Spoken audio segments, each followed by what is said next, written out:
terjadi? Ya, kapan fase peralihan itu terjadi? Ini kalau kita kembali ke Sirah Nabawiyah sebagai sebuah faedah pemboikotan. Ya, masa pemboikotan. Di mana kita tahu sahabat mulia Umar bin Khattab itu masuk Islam di bulan Dzulhijjah di tahun ke-6 kenabian. 3 hari setelah masuk Islamnya Hamzah, paman Nabi Shallallahu Alaihi Wasallam. Dan Umar ketika masuk Islam, beliau tidak tahu di mana Nabi mengajarkan ilmu kepada para sahabat. Ya, hingga akhirnya Umar dikasih tahu di mana tempat Nabi mengajarkan ilmu kepada para sahabat, dan itu berada di rumah Al-Arqam, ya di Darul Arqam. Di mana para sahabat ketika duduk dan belajar ilmu kepada Nabi itu sembunyi-sembunyi, khawatir diketahui oleh ya orang-orang Mekah atau para pemimpin Quraisy ya secara khusus, ya maka mereka bersembunyi, ya sembunyi-sembunyi. Tapi bayangkan di awal tahun ke-7 kenabian, bulan Muharram, ya Umar bulan Dzulhijjah ini bulan Muharramnya muslimin diboikot. Dan berapa lama diboikot? Diboikot ya selama 3 tahun. Ya, karena bulan Muharram tahun ke-10 kenabian itu baru selesai pemboikotan. Ya, selama ini kita disuguhkan masa ini adalah masa yang berat bagi muslimin. Ya, masa di mana muslimin diboikot, ya diputus aksesnya dari dunia luar, ya untuk mendapatkan kebutuhan sehari-hari aja. Ya, mereka sulit.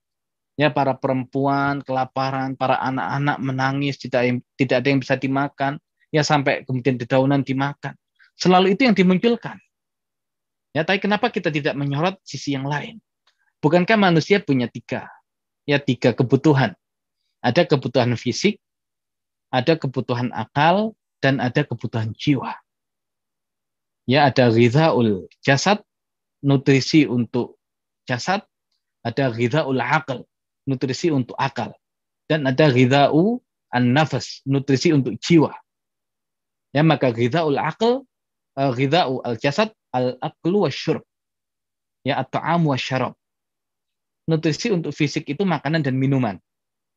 Di masa pemboikotan, ini yang sulit didapatkan oleh muslimin. Sulit.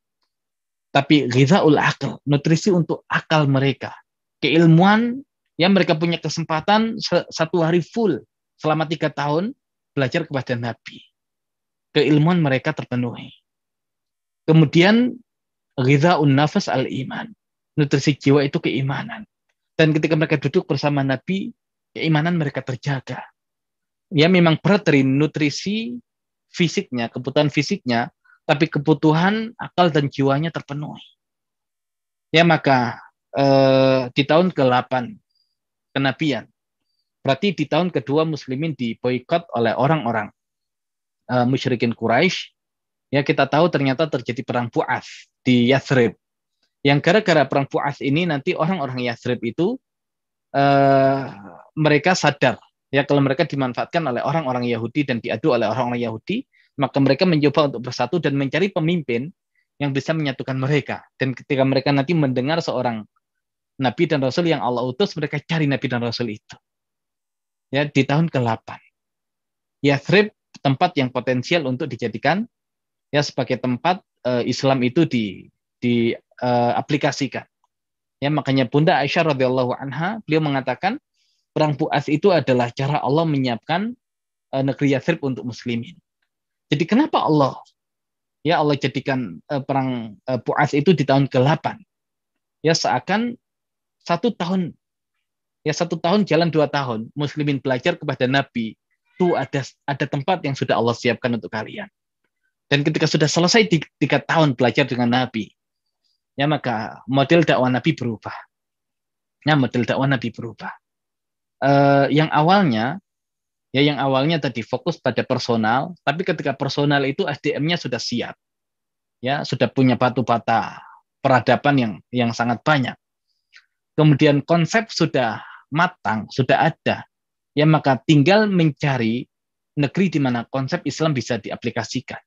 Ya, Nabi menawarkan kepada Taif tidak menyambut. Nabi tawarkan kepada beberapa kabilah yang datang ketika musim haji, ya tidak ada yang kemudian menyambut, Ya itu pun nanti ada Bani Syaiban, ya tapi mereka tidak siap berperang dengan Persia, ya hingga Allah Subhanahu wa taala takdirkan orang Aus, orang Khazraj, ya dari Yathrib yang nanti berganti nama menjadi Madinah, yang bertemu dengan Nabi, kemudian mereka siap ya untuk menampung kaum muslimin, ya menampung Nabi Shallallahu Alaihi Wasallam dan siap menerapkan ya konsep Islam di sana.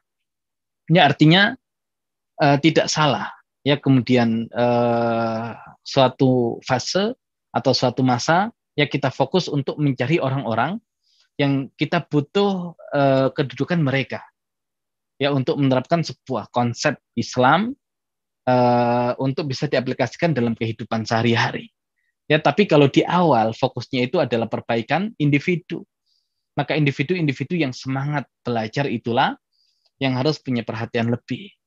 Ya, bukan individu-individu yang tidak punya semangat belajar, ya individu-individu yang tadi apa yang bisa kita dapatkan ya dari Islam, ya bukan individu yang kemudian bangga dengan kedudukannya tapi tidak siap ya untuk mengadu kapasitas dengan orang Islam yang lain ya gara-gara menganggap dirinya lebih mulia.